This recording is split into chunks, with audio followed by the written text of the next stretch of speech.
saya ini sudah cukup tua, baik usia maupun di NU, karena sejak anak-anak nemoni silih genje sik niki antaranya aturan karo kebijakan. Karena apa? Kalau aturan ya aturan, kalau kebijakan itu kan yang mengelola, yang memainkan adalah para pejabat-pejabat organisasi itu.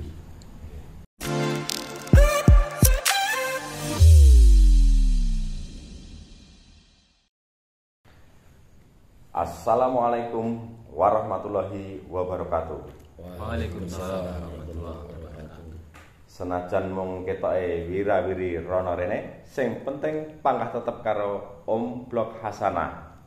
Panggah tetep karo aku Om Sasmito. Aja lali subscribe, like, komen di channelnya NU Gogotiso Blitar. Masuk ora? Masuk. Hari ini kita akan membahas dengan tema lanjutan dari kemarin, yaitu tema kenapa harus ada PU. Nggih. Ya, monggo. Nah, sebenarnya PU itu kenapa dibuat dan harus dibuat itu kemarin kita sudah membahas dengan sangat detail tapi belum terlalu terperinci. Nah, surat PU itu sebenarnya ditujukan kepada siapa dan kenapa harus ada PU itu? Dan saya monggo Ya. Pak Edardi. Surat PU itu ditujukan satu kepada Ketua PWNU Jawa Timur, yang kedua kepada Rais terpilih Kabupaten Blitar. Nah, kalau ditanyakan kenapa ada PU, itu bermula dari surat tugas nomor 619 yang menugaskan kepada tim verifikasi dan investigasi meruntut Konvercap ke 18 PWCNU Kabupaten Blitar di Pondok Jeblok, karena banyak isu yang berkembang termasuk ada dugaan money politik. Nah, dari hasil tim investigasi yang ternyata menurut kami tidak dilakukan secara menyeluruh, itu berkesimpulan ada dua. Satu, menyatakan bahwa Pak Arif Fuadi tidak memenuhi syarat. Yang kedua, bahwa Pak Arif Fuadi dalam hal ini sebagai tim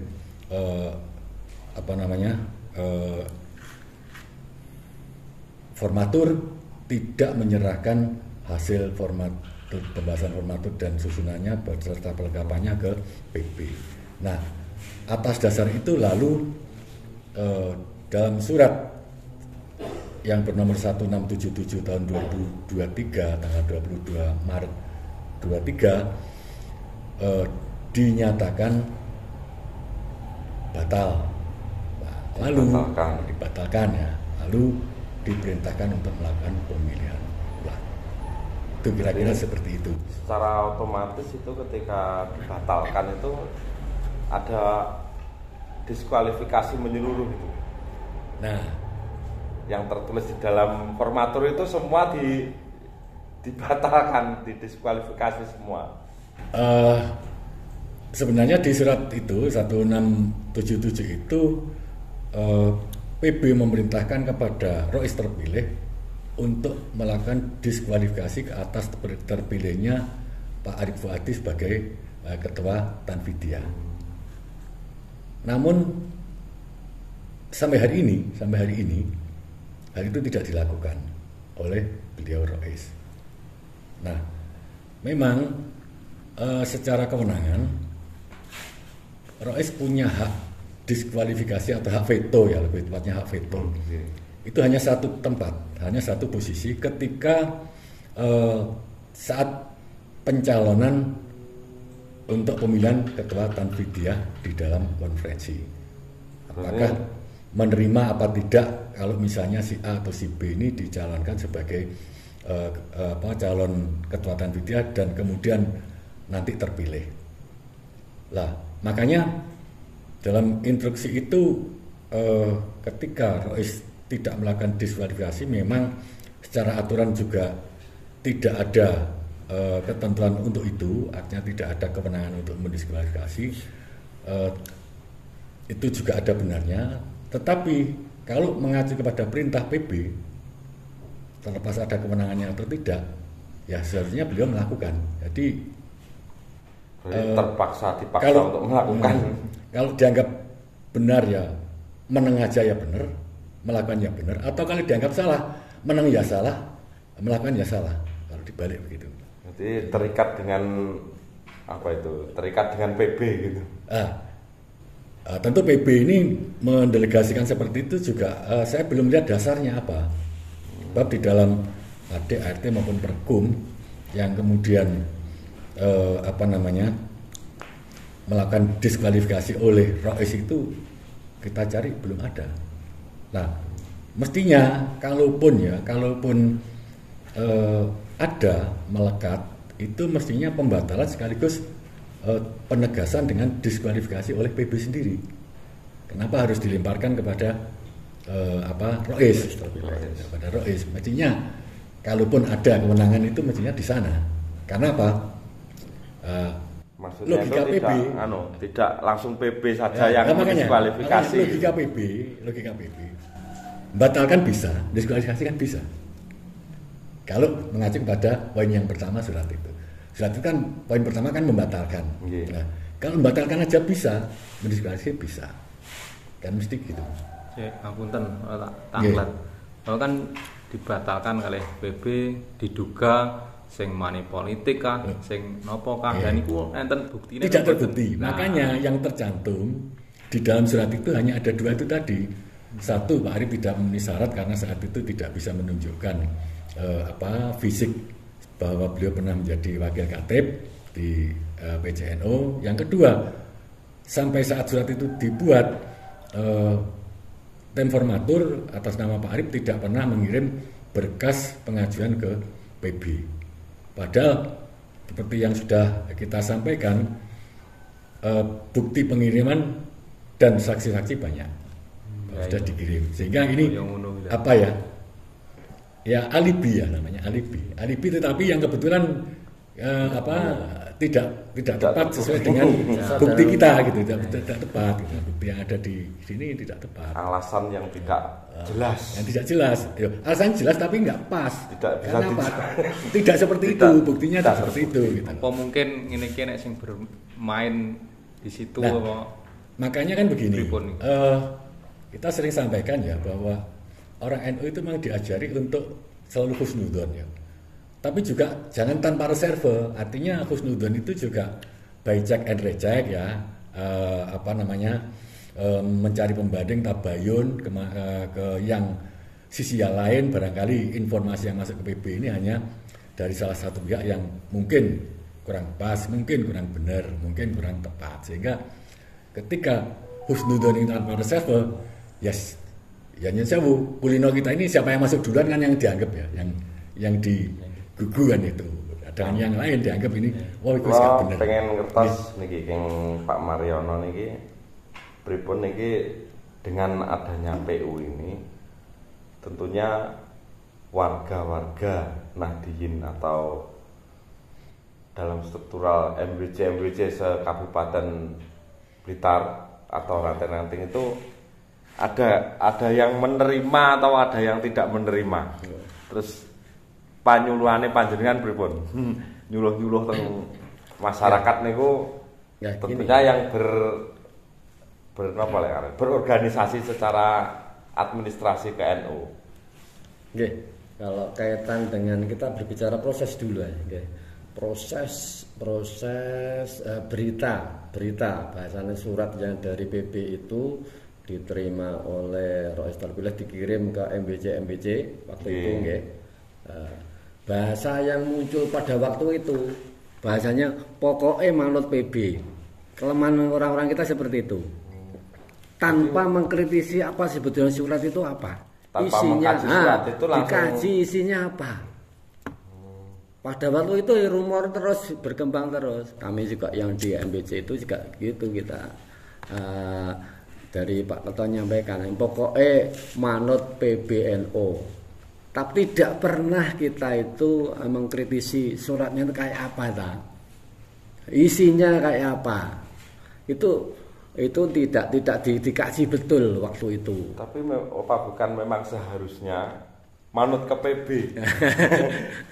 Apa memang seharusnya itu kan kalau pemikiran secara luas saja kita. Apa tidak harus kita semua keputusan ada di PB. Apapun keputusan PB kita harus melihat, tentunya PB sudah mengkaji semuanya itu. Kita itu kan berorganisasi itu ada aturan, ada ADART. Kalau di NU ditambahin lagi ada perkum, banyak isi dari perkum itu.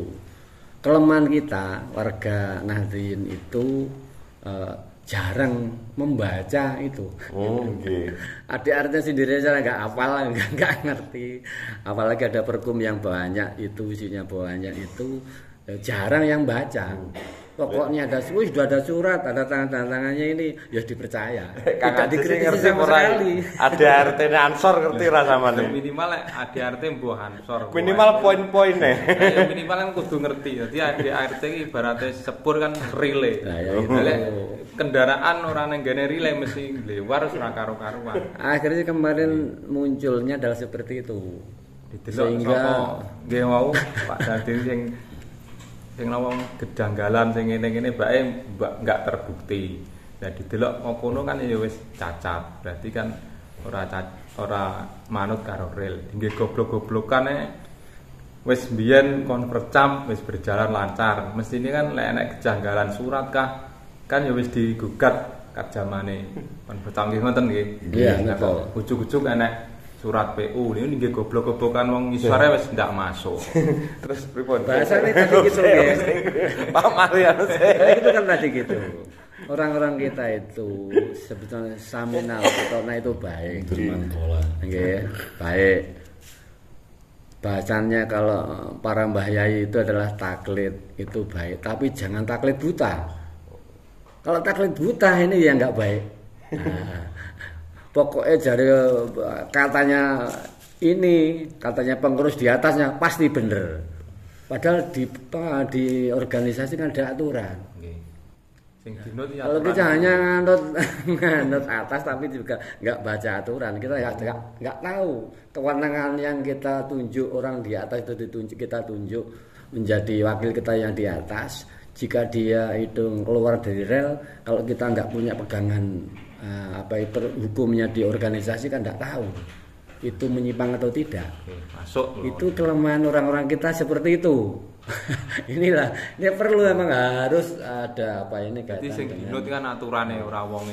Iya, betul itu. Organisasi kan dinut aturan.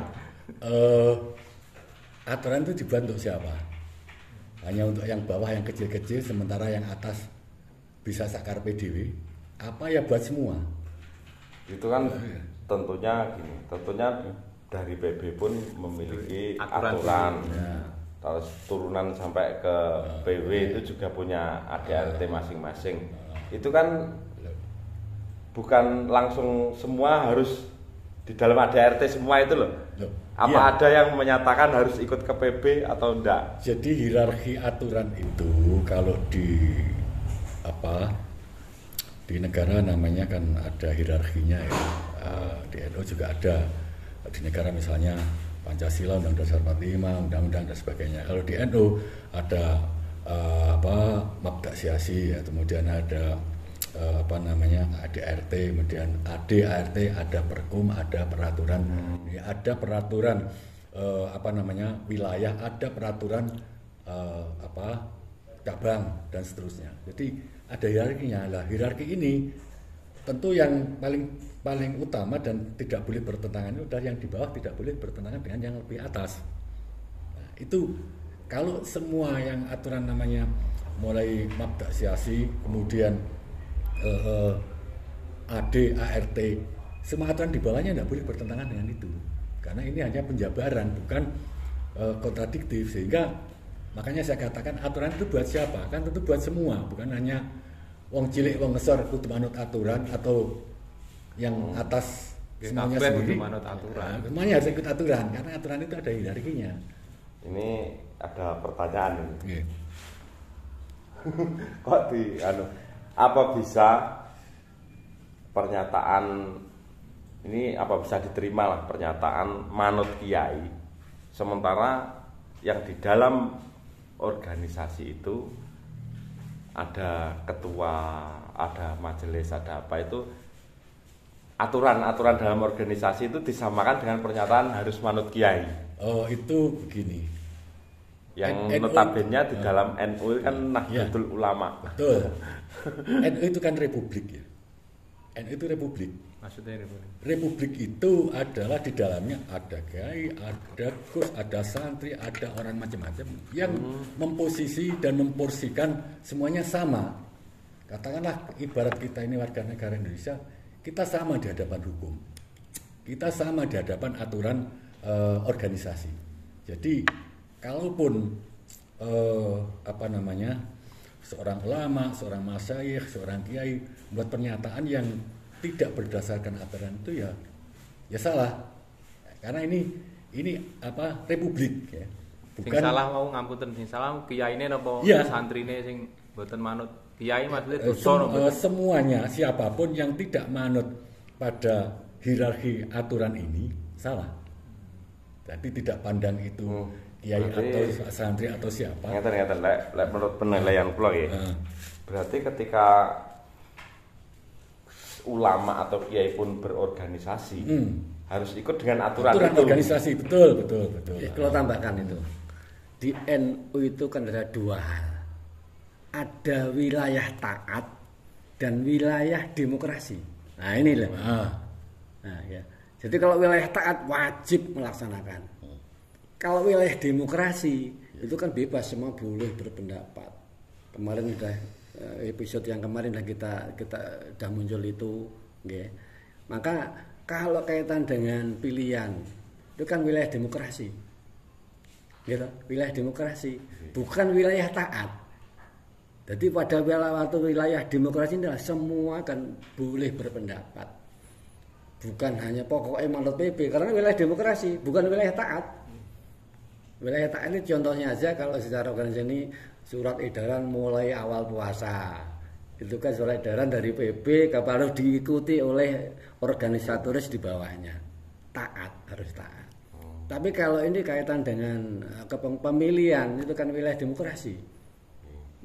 Inilah kata kemarin tuh bahasa yang muncul tuh taatnya saja, demokrasinya tidak muncul sama sekali. Ini yang menjadi kita kembalikan ke surat edaran perintah mengadakan PU ini ya. Ini ya kan, surat itu memang benar adanya legal ditandatangani oleh PB ketua atau sebenarnya surat itu bagaimana? Surat ini ditandatangani oleh Haji Amin Said Husni, Wakil Ketua nomor 8, kemudian Haji Nur Hidayat, Wakil Sekretaris Jenderal nomor 19. Berarti sah itu. Nah, secara formal ini adalah personal PB. Tetapi secara formal melihat bentuk dan isi surat ini tidak seharusnya ditandatangani oleh Wakil Ketua dan Wakil Sekjen. Karena apa? Karena di dalam surat ini terkandung 4 hal. 1, menggugurkan atau membatalkan hasil pemilihan Ketua Tanfidiah Kabupaten Blitar. Yang kedua, itu kan merubah keadaan hukum namanya, keadaan hukum dari orang terpilih menjadi batal. Kemudian yang kedua juga sama, mendiskualifikasi Pak Arief Fuadi dari posisi calon ketua, membatalkan juga kan. Nah, ini kan merupakan satu proses perubahan kedudukan hukum seseorang. Kemudian ini yang didiskualifikasi calon sudah terpilih. Sudah terpilih. Bukan calon yang sebelum ada terpilih. Belum. Kalau belum tidak didiskualifikasi ya nggak jadi gitu saja. Karena sudah terpilih resmi dan kemudian juga secara proses juga sudah berjalan dengan sesuai dengan aturan, dengan tata tertib juga. Nah, merubah kondisi seseorang menjadi menjadi atau tidak menjadi sesuatu, ini namanya keputusan. Nah, keputusan itu dalam ketentuan PB harus ditandatangani oleh lengkap Rais Am, Katib Am, Ketua Umum, dan Sekretaris Jenderal. Jadi secara formal, karena di dalam Perkum nomor 15 tahun 2022, PBNU itu mengkategorikan surat itu ada 12 macam. Salah satunya adalah keputusan. Nah, kemudian yang ketiga ada instruksi pemilihan ulang. Kemudian yang keempat ada yang saya sebut ini di luar konteks dari, karena saya mengkategorikan nggak bisa ini 12 surat ini namanya mengeliminasi orang. Mengeliminasi itu ya apa kalau bahasanya di TV itu apa ya? Ya apa? Mendelete orang. Katakanlah ada lomba nyanyi itu tereliminasi. Nah ini unik karena baru satu-satunya ini. Dan ini kalau dikategorikan dalam 12 ini kok saya sulit ini masuk mana ini. Karena apa? Kata tereliminasi itu yang tidak tereliminasi bisa ikut lagi itu. Ya, logikanya kan gitu. Logikanya seperti itu, harus tereliminasi. Kembali ke organisasi. Organisasi itu sepanjang orang itu satu tidak dipidana lebih dari 5 tahun, kemudian yang kedua tidak berbuat yang melanggar kaidah agama, melanggar berbuat misalnya tidak senonoh dan sebagainya, itu masih punya hak untuk dipilih. Kalau dipilih apa enggak itu kan soal lain, tapi haknya itu hak untuk mengikuti hak sebagai anggota itu punya. Lah ini kok jauh-jauh ini jangan dipakai itu, eliminasi itu. Ini sesuatu yang melanggar hak asasi seseorang di dalam organisasi.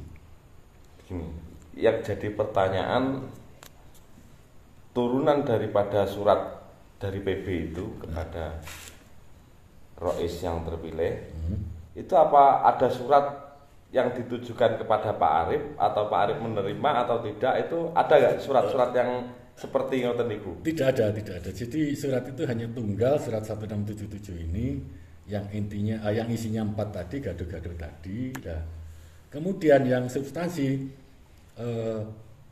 ketika pemilihan ketua di konferensi itu Rois terpilih menyatakan menerima Pak Arif sebagai calon dan bahkan tertulis juga dalam berita acara. Namun sampai dengan pemilihan ulang diskualifikasi tidak dilakukan, sehingga logika organisasinya terdapat dualisme calon ketua. Oke, ngeten iki. Ngapunten niki keranten waktu yang membatasi. Ya. Sebenarnya memang bahasan ini sangat menarik, khususnya kagem warga-warga Nahdien ingkang kelas bawah lah. Kados kula Kang Aceh saya niki sekedar tahu polemik yang ada gitu aja. Nah, sebelum kita tutup season ini, kata-kata riyen do Pak Mariano. Niki sing kula demen niki kata-katane niki. Pripun niki? Nggih, kalau menurut pendapat saya yang sudah lama di organisasi NU, nggih, harapan kami seluruh pengurus di semua tingkatan, mulai dari ranting, dari MBC, dari pengurus cabang, pengurus wilayah, dan pengurus besar, itu monggo kita konsisten melaksanakan aturan yang ada, baik ADART maupun Perkum yang telah disetujui di Muktamar, sehingga dalam berorganisasi itu ada aturan main yang jelas. Jangan hanya berpendapat dari pendapat person pengurus yang tidak berdasarkan aturan yang ada, sehingga nanti banyak menimbulkan tafsir yang bermacam-macam sehingga terjadi resah yang ada di bawah. Jadi harapan kami Organisasi monggo dengan berorganisasi jalurnya. harus tertib organisasi, tertib aturan yang ada yang telah kita sepakati bersama. Ngoten mawon. Padha karo lek menurutmu piye Kang Jis sing real-real ngono lho. Lah iya, Ibarat saya ngono. berorganisasi sesuai dengan real lho demen. Lah ibaratnya dalan iki kudu liwat dalane, kendaraan kudu liwat dalane. Sepur lek liwat dalan tol malah ra dadi garapan ya, ngono. Lek keng panjenengan pripun kata-kata Saya ini sudah cukup tua, nggih. baik usia maupun di NU, karena sejak anak-anak nemoni sile genje sik niki antarane aturan karo kebijakan. Karena apa? Kalau aturan ya aturan, kalau kebijakan itu kan yang mengelola, yang memainkan adalah para pejabat-pejabat organisasi itu. Nemoni sik niki. Di ini Ngeri. termasuk penemuan baru, penemuan langka dari sekian lama berkhidmat ke NU. Sekarang gini, kata-katanya kita sebagai warga Nahdien sebaiknya kita berkhidmat ke NU itu tidak hanya dengan hati, tapi harus memakai logika yang benar. Cukup sekian, saya akhiri. Apabila ada salah-salah kata atau menyinggung person yang kurang benar, kurang baik, saya minta maaf yang sebesar-besarnya. Saya akhiri. Wassalamualaikum warahmatullahi wabarakatuh. Waalaikumsalam warahmatullahi wabarakatuh.